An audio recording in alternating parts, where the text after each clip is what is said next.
December 3, 1931. Detective Frank Maloney knocked on Teresa Capone's door at 7244 South Prairie Avenue. The 81-year-old woman answered in her house dress. Frank flashed his badge and told her she needed protection. For $50 a week, he'd make sure nothing happened to her while Al was locked away. Teresa smiled, invited him in for coffee, and wrote him a check. What Frank didn't see was the notebook Teresa kept hidden in her kitchen drawer. Every name, every badge number, every dirty deal her son's money had bought. She'd been waiting 2 years for someone stupid enough to try this. When Al Capone read that notebook 3 days later, he didn't just want Frank dead. He wanted him erased from history itself. Before we jump back in, tell us where you're tuning in from, and if this story touches you, make sure you're subscribed because tomorrow I've saved something extra special for you. Frank Maloney's hands shook as he folded Teresa Capone's check and slipped it into his coat pocket. $50. 1 week's protection money from the most dangerous woman in Chicago, and she'd written it like she was paying for groceries.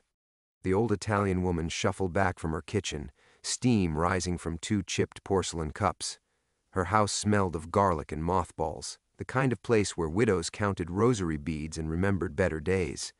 Frank had expected resistance, maybe tears.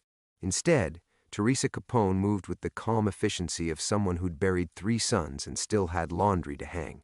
"You take sugar, detective?" Her accent was thick as winter fog rolling off Lake Michigan.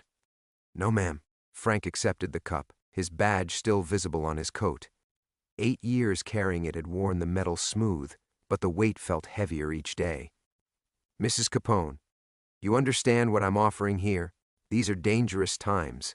A lot of people might want to settle scores while your son's away." Teresa settled into her armchair, the same faded green fabric Frank's own mother might have chosen. Behind her, a wooden cross hung crooked on wallpaper that had seen better decades.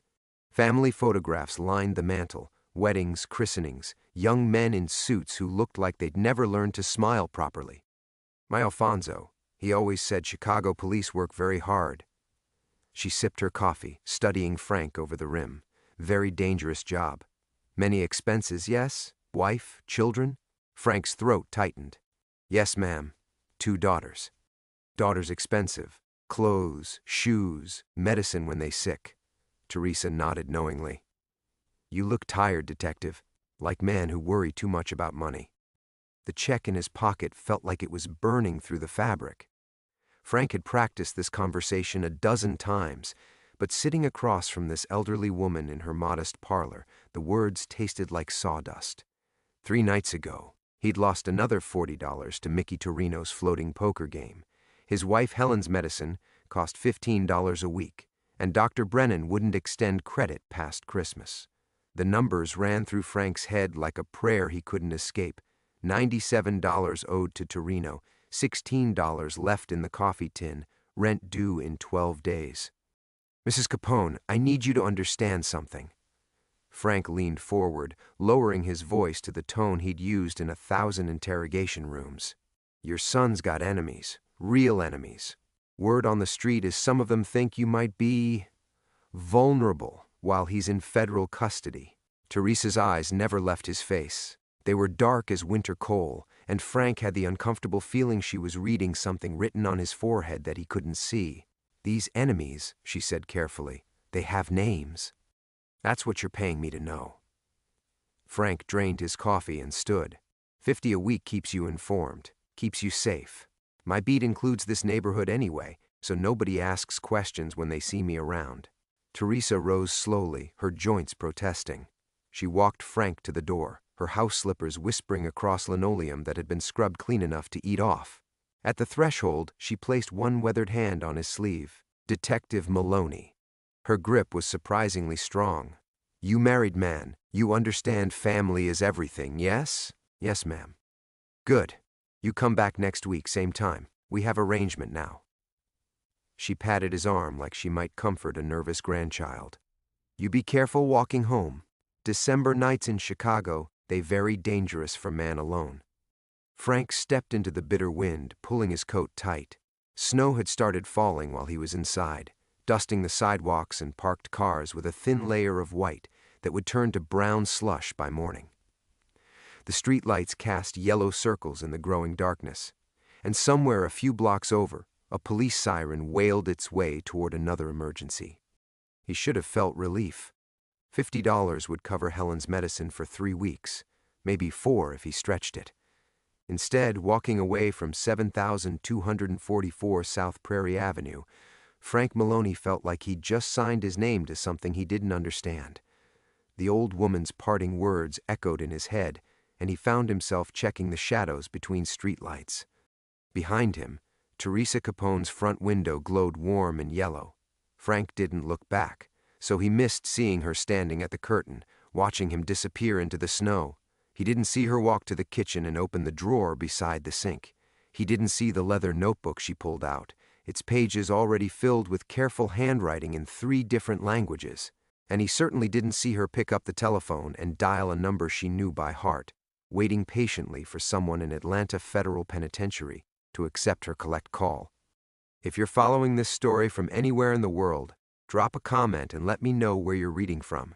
And if Frank's desperate gamble has you hooked, make sure you're subscribed, because tomorrow we're diving into the secrets Teresa Capone has been collecting.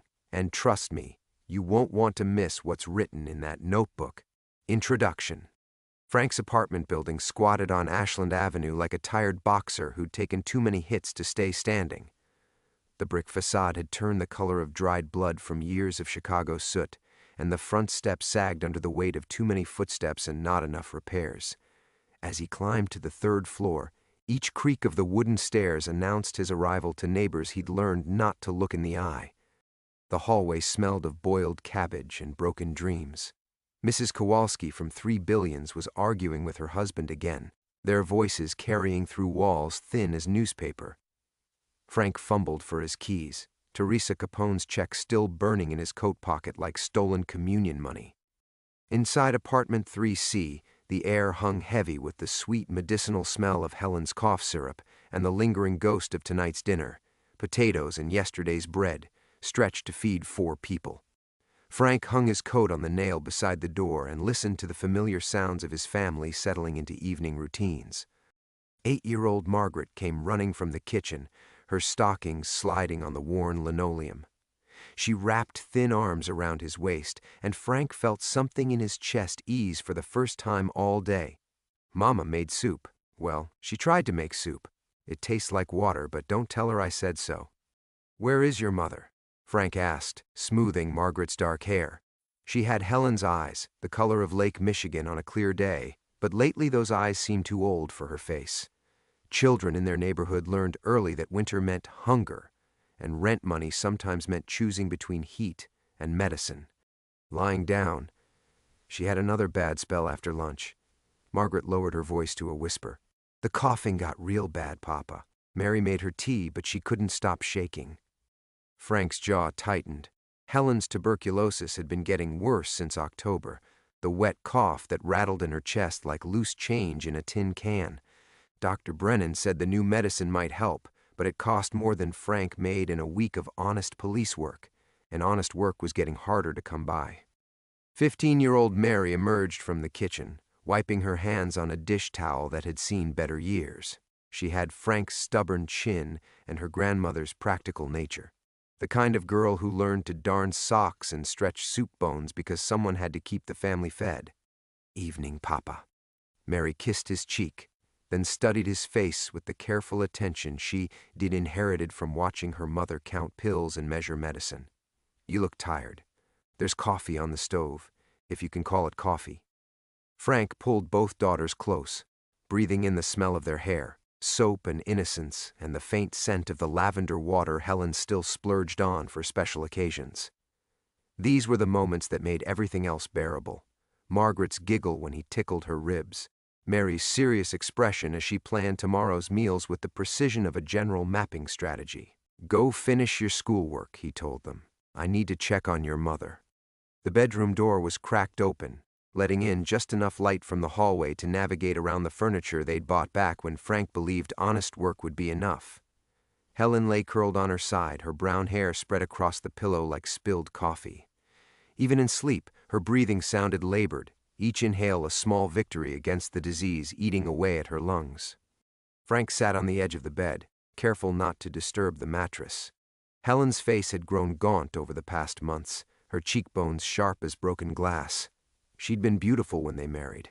Not the flashy kind of beautiful that turned heads on State Street, but the steady, reliable beauty of a woman who could make a house feel like home with nothing but determination and love.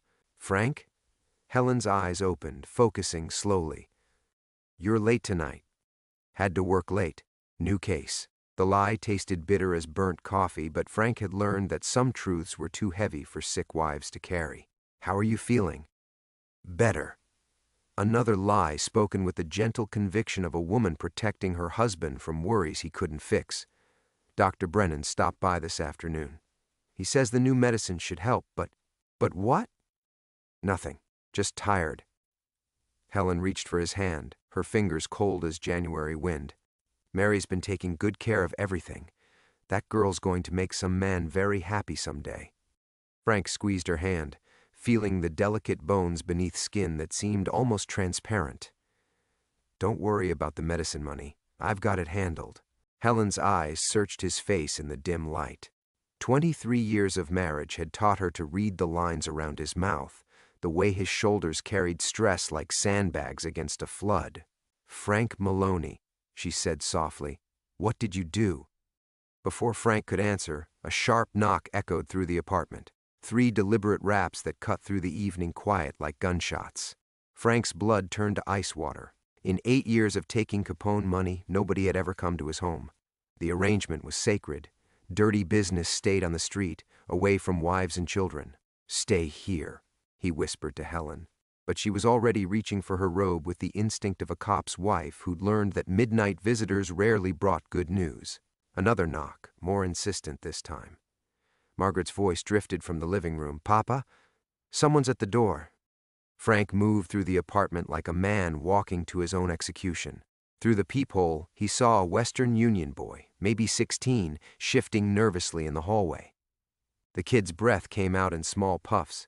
The building's heat hadn't worked properly since October. Telegram for Detective Frank Maloney, the boy said when Frank opened the door. His voice cracked on the words, and his eyes kept darting toward the stairs like he expected trouble to come charging up behind him. Frank's hands trembled as he signed for the yellow envelope. Nobody sent telegrams unless someone was dead or dying, or unless they wanted to make sure their message couldn't be ignored. He pressed a nickel into the boy's palm and watched him disappear down the stairs 2 at a time. Who was it? Helen asked from the bedroom doorway.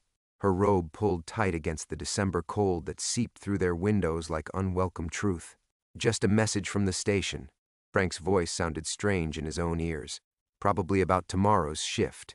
He carried the telegram to the kitchen, his daughters watching with the wide-eyed attention children give to moments when their parents' faces go pale. The envelope felt heavier than paper should, weighted with possibilities that made his stomach clench. The telegram was brief, typed on the Western Union form with a mechanical precision that made official documents feel like death sentences. Detective Maloney, stop your arrangement with my mother. Noted, stop Atlanta accommodations, comfortable but temporary stop. Some debts require personal collection. Stop a friend. Frank read it 3 times, each word hitting like a physical blow. His legs gave out and he dropped into a kitchen chair, the cheap wood groaning under his weight. 8 years of walking the tightrope between honest work and Capone money, and he'd finally stepped into empty air. Al Capone knew. From federal prison, through whatever network of loyal ears and careful mouths kept his empire running, Scarface Al knew that Frank Maloney had shaken down his mother. The old woman's calm acceptance suddenly made terrible sense. She hadn't been a victim, she'd been bait. And Frank had swallowed the hook so completely he'd practically gutted himself. Papa? Mary stood in the kitchen doorway, her face creased with worry. You look sick. I'm fine, sweetheart. The words came out automatically, but Frank felt anything but fine. His hands were shaking so badly the telegram rustled like autumn leaves. Just tired. Helen appeared behind Mary, moving slowly but with the determined gait of a woman who'd learned to read her husband's fears. Frank, what's wrong? Nothing. Work trouble. Frank folded the telegram and shoved it into his vest pocket, but the damage was done. Helen had seen his face go white, watched his hands shake like he'd grabbed a live wire. "Don't lie to me." Helen's voice carried the quiet authority of someone who'd spent too many nights waiting for her husband to come home from a job that killed good men and corrupted better ones. What kind of work trouble sends telegrams to our home? Frank looked at his wife, really looked at her, and saw everything he'd been trying to protect. Helen's thin face, beautiful despite the disease eating away at her lungs. Mary's serious expression as she automatically moved to shield Margaret from whatever storm was coming. Little Margaret herself, still clutching a school book, her stockings sliding on linoleum their landlord wouldn't replace. This was what he'd risked for $50. This apartment that smelled like medicine and hope.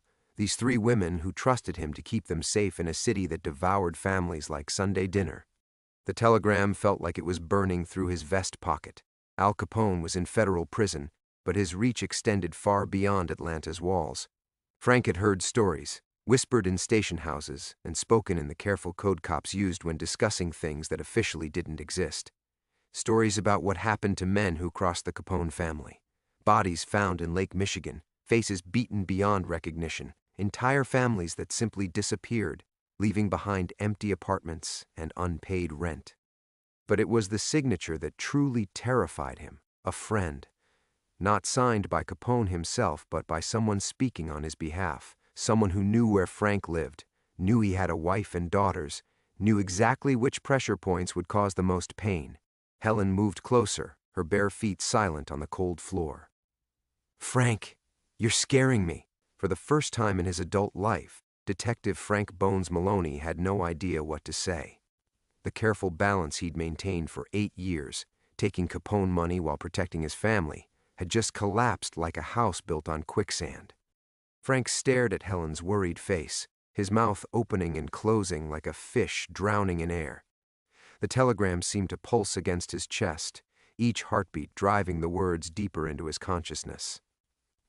"Your arrangement with my mother noted." How could he explain 8 years of carefully constructed lies in a single moment? "It's nothing," he finally managed, but his voice cracked like ice under pressure. "Just paperwork. A case that got complicated." Helen's eyes, those Lake Michigan blues that had seen him through 23 years of marriage, searched his face with surgical precision. She knew. Not the details, maybe not the scope of his betrayal, but she knew he was lying with the same desperate creativity he'd once used to explain why his police salary sometimes stretched further than it should. "Go to bed, girls," Helen said quietly, never taking her eyes off Frank's face. "But Mama," Margaret started, "now." Mary took her younger sister's hand, her 15-year-old wisdom understanding that some conversations weren't meant for children's ears. Frank watched them disappear down the hallway, their whispered concerns fading behind the bedroom door they shared. Even their footsteps sounded afraid. 23 years, Frank. Helen's voice carried the weight of every midnight worry, every unexplained late night, every time she'd bitten her tongue instead of asking questions that might have answers she couldn't live with. 23 years, and you've never lied to me this badly. Frank's hands found the kitchen table, gripping the scarred wood like it might anchor him to something solid. "Helen, please. Not tonight. You're sick. You need rest." "Don't." The word cut through his excuses like a blade. "Don't you dare use my illness to avoid this conversation. Something's wrong. Something that has you looking like you've seen your own ghost." Through the apartment's thin walls, Frank could hear Mrs. Kowalski still arguing with her husband, their voices a familiar soundtrack to tenement life. Normal problems, normal fears. He envied them their ordinary disasters. The telegram felt like it was growing heavier in his pocket. Frank pulled it out, the yellow paper trembling in his fingers. Helen reached for it, but he pulled back instinctively. "Frank, you don't understand what this means. Then explain it to me." Frank looked at his wife, really looked at her, and saw 23 years of shared struggles reflected in her face. The early days when his patrol officer's salary barely covered rent.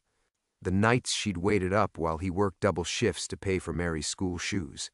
The careful way she'd stretched every dollar, every meal, every moment of happiness into something that felt like abundance. How could he tell her that he'd been taking dirty money for 8 years? That every medicine bottle, every warm coat for the girls, every small luxury she'd been grateful for, had been paid for with blood money from the most dangerous man in Chicago. "There are things about my work," Frank started, then stopped. "Things I never wanted you to know." Helen moved closer, her bare feet silent on the cold linoleum. When she reached for the telegram this time, Frank didn't pull away. Her eyes moved across the words, her lips moving silently as she read. Frank watched her face change, watched understanding dawn like a sunrise over a battlefield. "Oh, Frank." The words came out like a prayer or a curse. "Oh, my God. Frank, what have you done?" Before he could answer, another sound cut through the night. Footsteps in the hallway outside their door. Slow, deliberate steps that stopped directly outside apartment 3C. Frank's blood turned to ice water. In his 8 years of taking Capone money, the arrangement had always been clean, professional, conducted in neutral territory away from families. The footsteps moved past their door, continuing down the hallway. Mrs. Kowalski's argument stopped mid-sentence, her voice cutting off so abruptly it was like someone had turned off a radio. The building fell silent except for the whistle of December wind through cracked window frames. Frank crept to the front window, pulling the thin curtain aside just enough to peer down at the street. A black Packard sat at the curb, its engine running, exhaust visible in the cold air. 2 men in dark overcoats stood near the building entrance, their faces hidden by hat brims and shadow. "Frank?" Helen whispered behind him. He let the curtain fall back into place. "Pack a bag." "What?" "Pack a bag. For you and the girls. We're leaving tonight." Helen's hands flew to her throat. "Frank, we can't just leave. My medicine, the girls' school. We can't stay." Frank turned from the window, his mind racing through possibilities, escape routes, places they might go where Capone's reach couldn't find them. But even as he thought it, he knew the truth. There was nowhere far enough. No place Scarface Al's network couldn't eventually reach. "Frank Maloney," Helen said, her voice carrying the steel that had gotten her through tuberculosis and poverty and 23 years of being a cop's wife. "You tell me what's happening right now, or I'm not moving 1 inch from this apartment." The footsteps in the hallway started again, moving back toward their door. The footsteps stopped directly outside their door this time.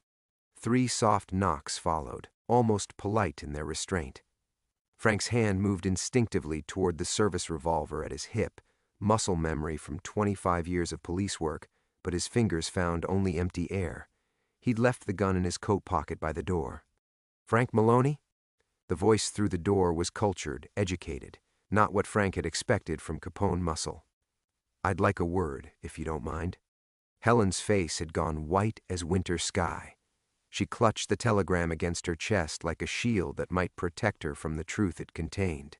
Behind her, Frank could hear the girls whispering in their bedroom, their young voices carrying the kind of fear children feel when their parents' carefully constructed world starts cracking at the edges.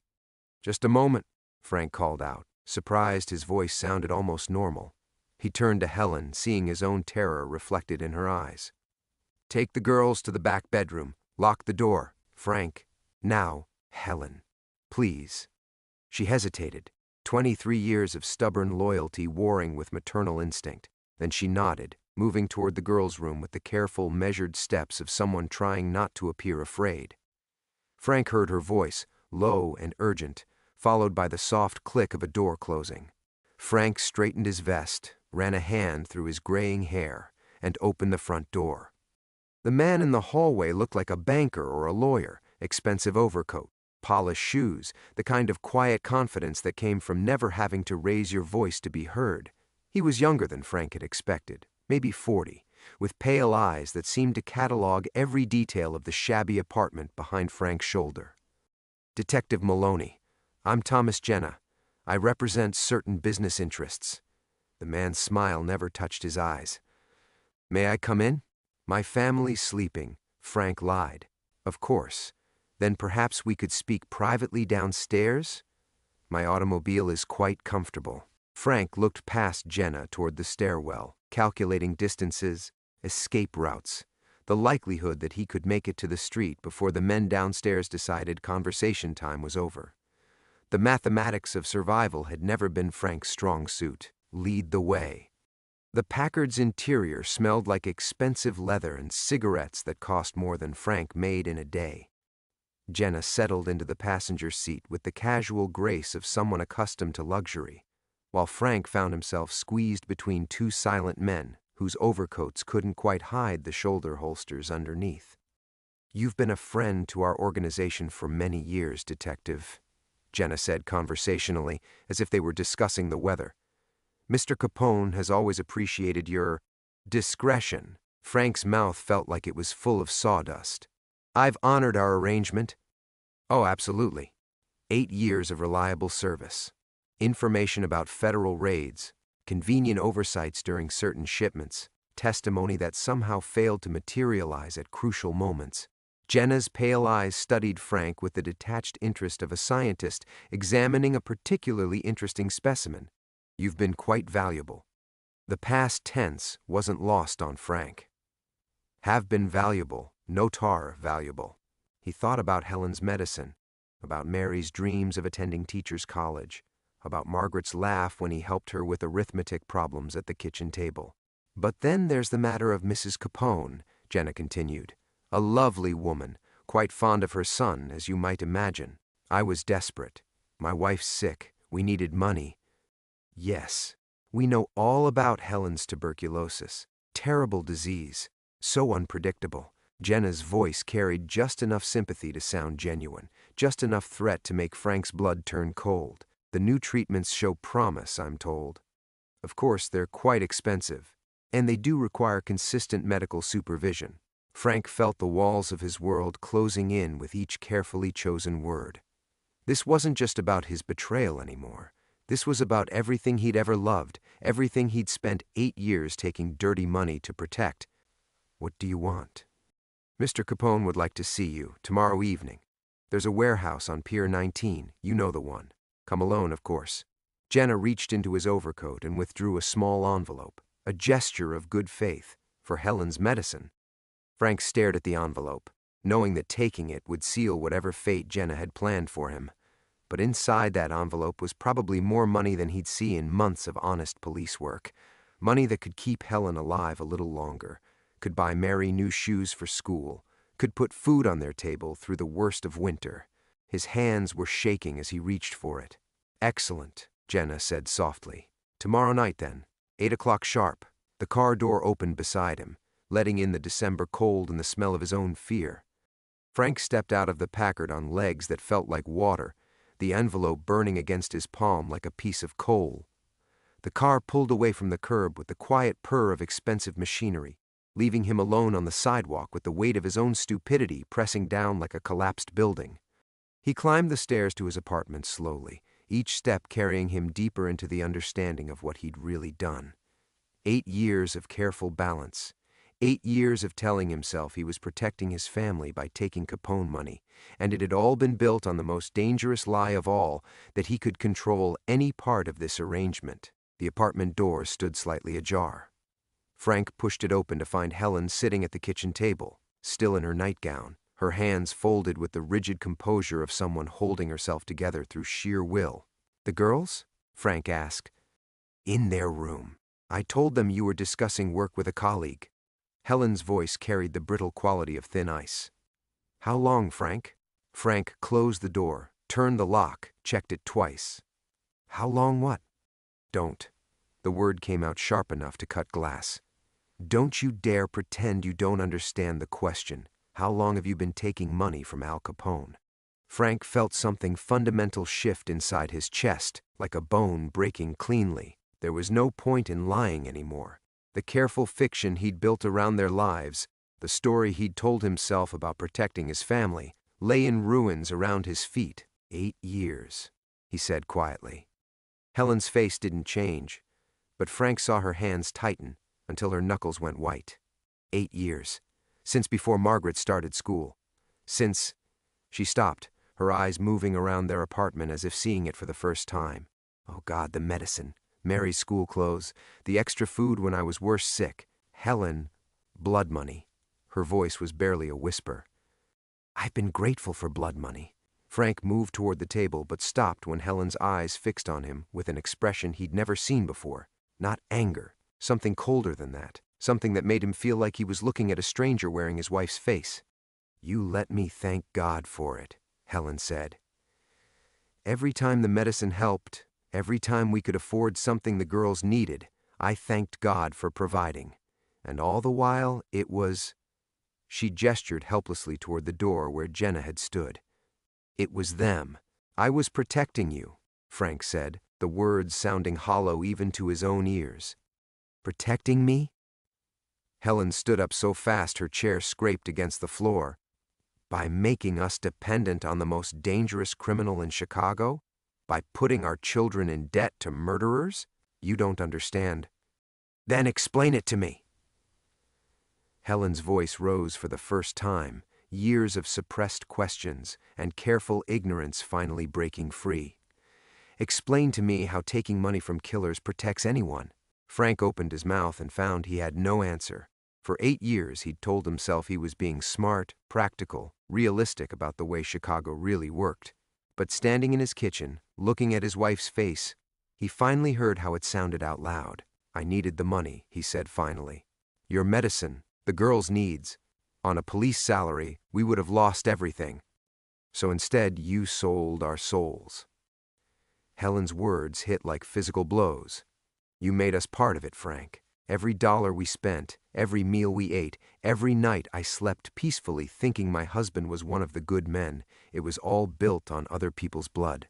Frank thought about Mrs. Kowalski upstairs, about the Benedetti family who'd been evicted last month when Mr. Benedetti lost his job at the steel mill. Honest families struggling with honest poverty, while the Maloneys had lived comfortably on money soaked in violence. And now?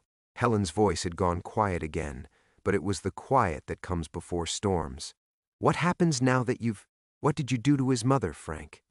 "I asked her for money. $50. The amount sounded pathetic when spoken aloud. I thought she was just an old woman living alone.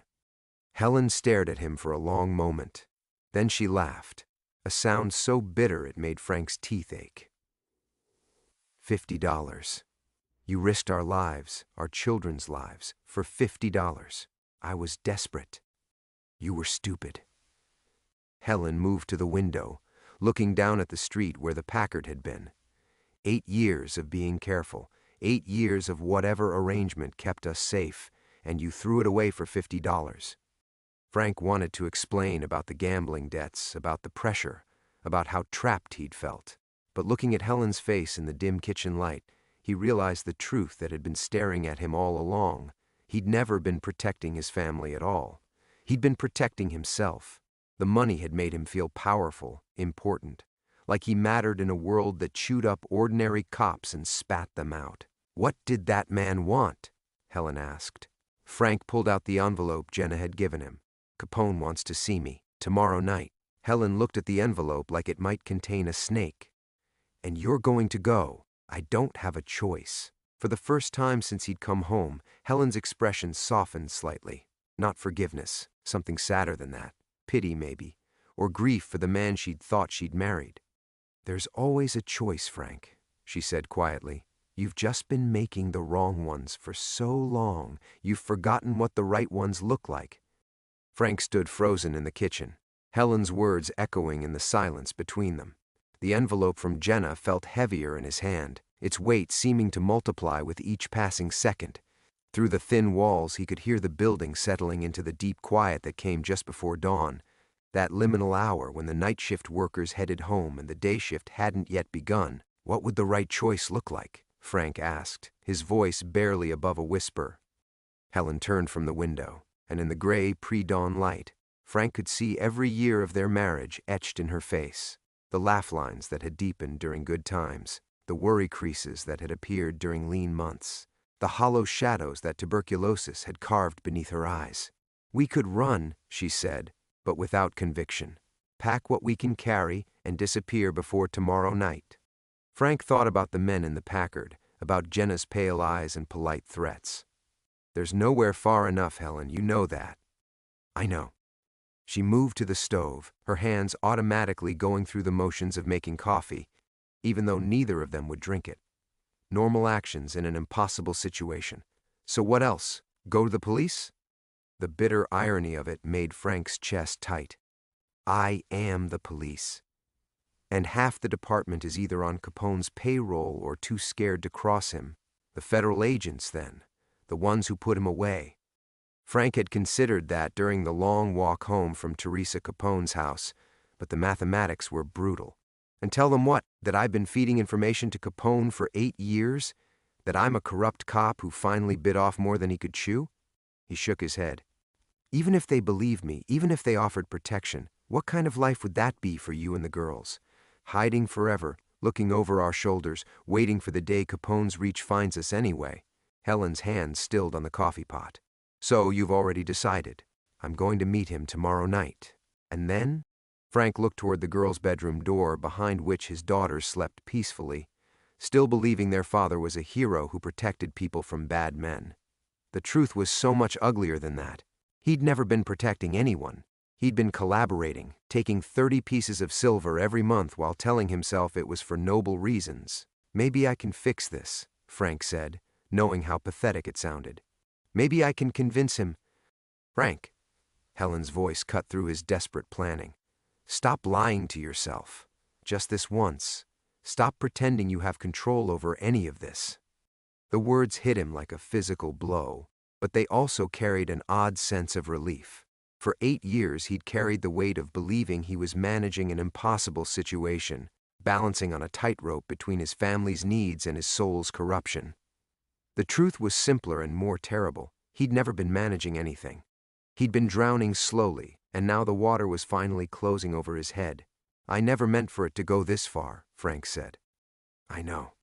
Helen's voice was gentler now, but still carried the distance of someone speaking across an unbridgeable chasm.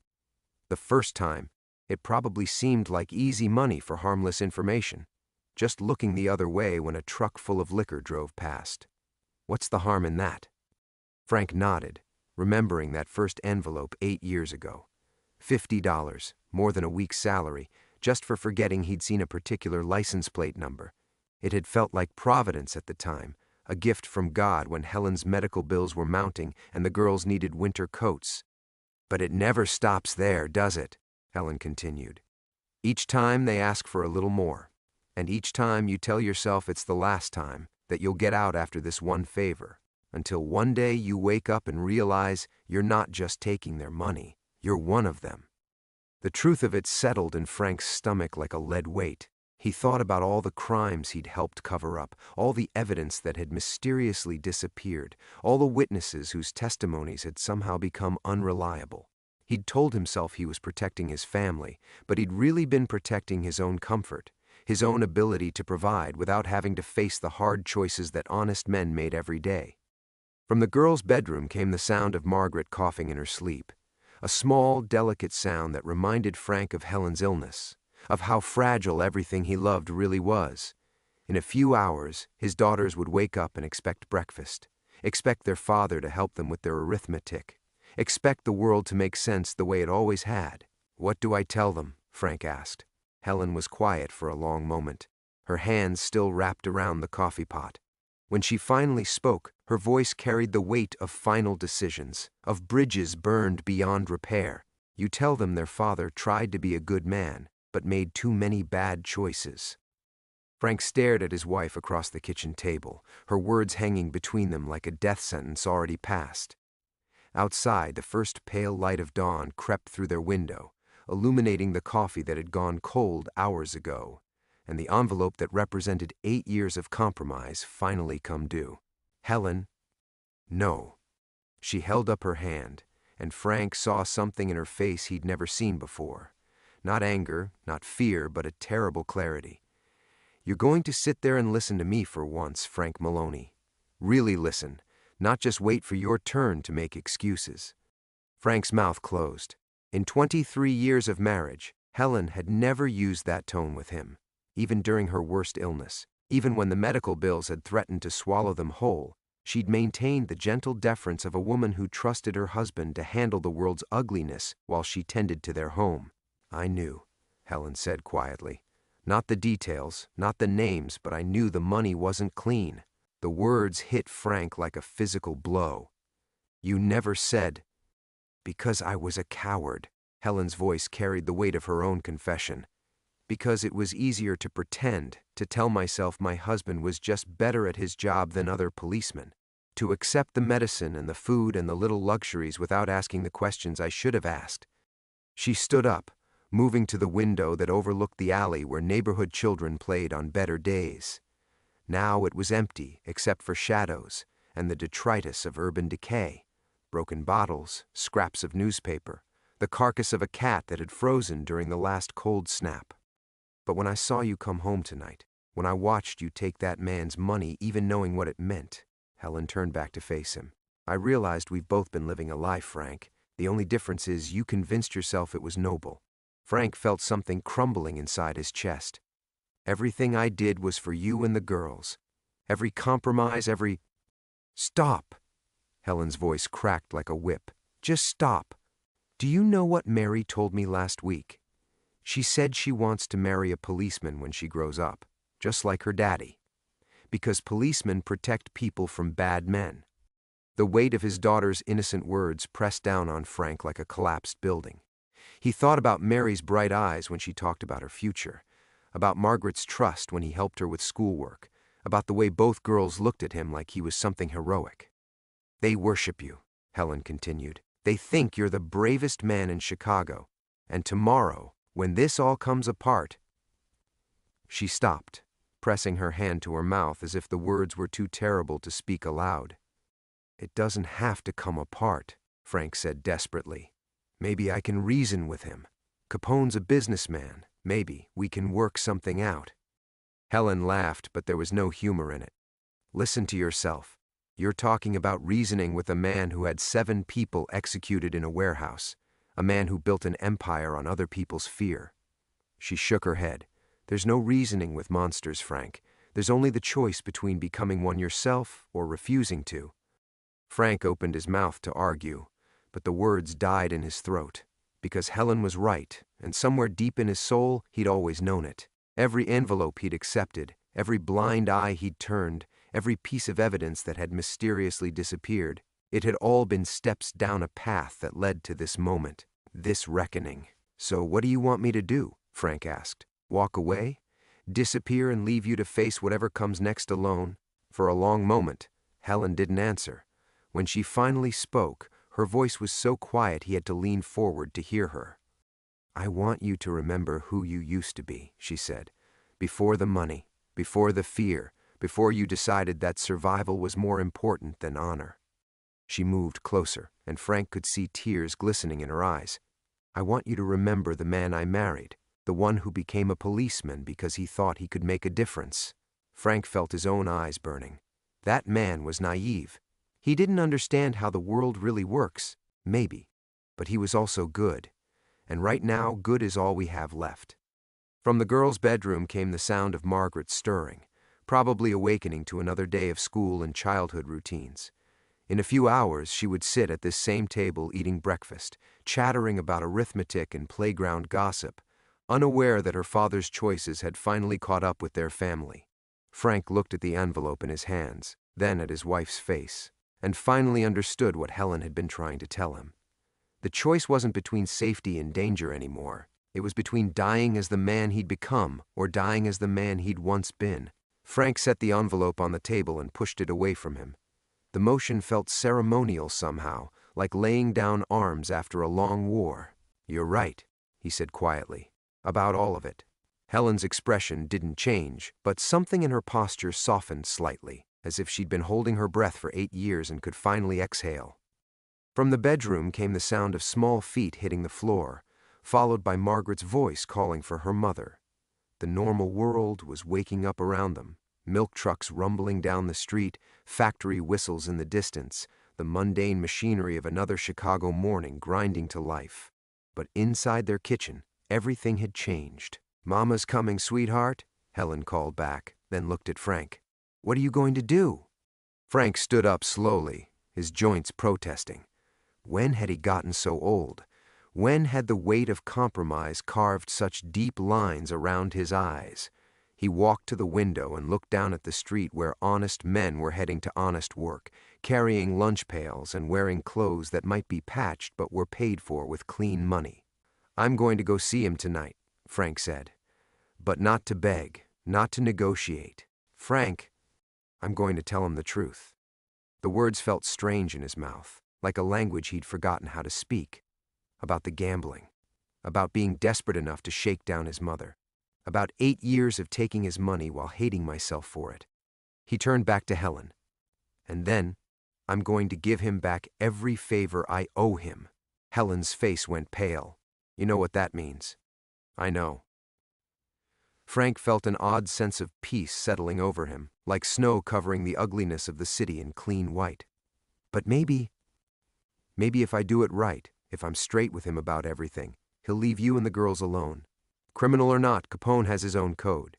He doesn't make war on innocence. And if you're wrong?" Frank didn't answer, because they both knew the mathematics of it. But some choices weren't about mathematics. They were about looking at yourself in the mirror and recognizing the face staring back. Margaret appeared in the doorway, her hair mussed from sleep, holding the rag doll that Helen had made for her last Christmas. She looked from her father to her mother with the peculiar intuition children possessed, sensing undercurrents they couldn't name. "Is everything all right?" she asked. Frank knelt down and opened his arms. Margaret ran to him, and he held her tight, breathing in the scent of soap and childhood dreams. Over her shoulder he saw Mary peeking around the doorframe, equally concerned. "Everything's going to be fine," Frank said, and for the first time in years he wasn't lying. Not about the outcome that remained terrifyingly uncertain, but about the fundamental rightness of what he was choosing. When the girls had been fed and dressed for school, when Helen had kissed them goodbye with extra tenderness that they accepted without question, Frank sat alone at the kitchen table. The envelope lay where he'd left it, but it looked different now, smaller, less significant, just paper and ink, no longer the symbol of his damnation. He thought about the young man he'd been when he first put on a police uniform, how proud Helen had looked at his graduation ceremony. That man had believed in justice, in the possibility of making his corner of the world a little safer, a little better. Somewhere along the way he'd traded that belief for security, principles for pragmatism, honor for survival. But maybe it wasn't too late. Maybe a man could find his way back to who he used to be, even if the journey cost him everything.